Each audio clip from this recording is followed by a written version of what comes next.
காவல்துறை எப்பொழுது அழைத்தாலும் விசாரணைக்கு தயாராக உள்ளேன். இயக்குனர் அமீர் ஜாபர் சாதிக்கின் போதைப் பொருள் கடத்தல் விவகாரத்தில் காவல்துறை எப்பொழுது அழைத்தாலும் விசாரணைக்கு தயாராக இருப்பதாக இயக்குனர் அமீர் தெரிவித்துள்ளார்.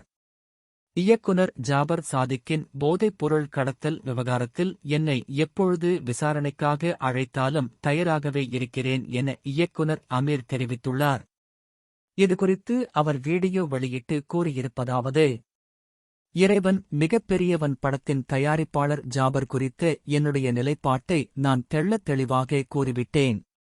இருந்தும் என்னையும் குற்றச் செயல்களோட தொடர்புபடுத்தி வீடியோக்கள் வெளியிடுவதை காண முடிகிறது. மது, விபச்சாரம், வட்டி எதிரான சித்தாந்தத்தை கொண்ட மார்க்கத்தை பின்பற்றக்கூடியவன் நான். அப்படி இருக்கையில் இது போன்ற ஒரு குற்றச் செயலில் என்னை நீங்கள் தொடர்புபடுத்தி பேசுவது என்பது எனது பெயருக்கு களங்கத்தை ஏற்படுத்த முடியுமே தவிர என்னுடைய குடும்பத்தினருக்கு மன உளைச்சல்களை ஏற்படுத்த முடியுமே தவிர வேறு எந்த பயனையும் நீங்கள் அடைந்துவிட முடியாது. நீங்கள் சொல்கின்ற அனைத்து குற்றச்சாட்டுகளிலும் விசாரிப்பதற்கு காவல்துறை அதிகாரிகள் இருக்கிறார்கள். சம்பந்தப்பட்ட துறை சார்ந்த அதிகாரிகள் இருக்கிறார்கள். அவர்கள் எப்பொழுது என்னை அழைத்தாலும் விசாரணைக்கு தயாராகவே இருக்கிறேன் என்பதை நான் தெரிவித்துக் கொள்கிறேன். இவ்வாறு அந்த வீடியோவில் இயக்குனர் அமீர் கூறியுள்ளார்.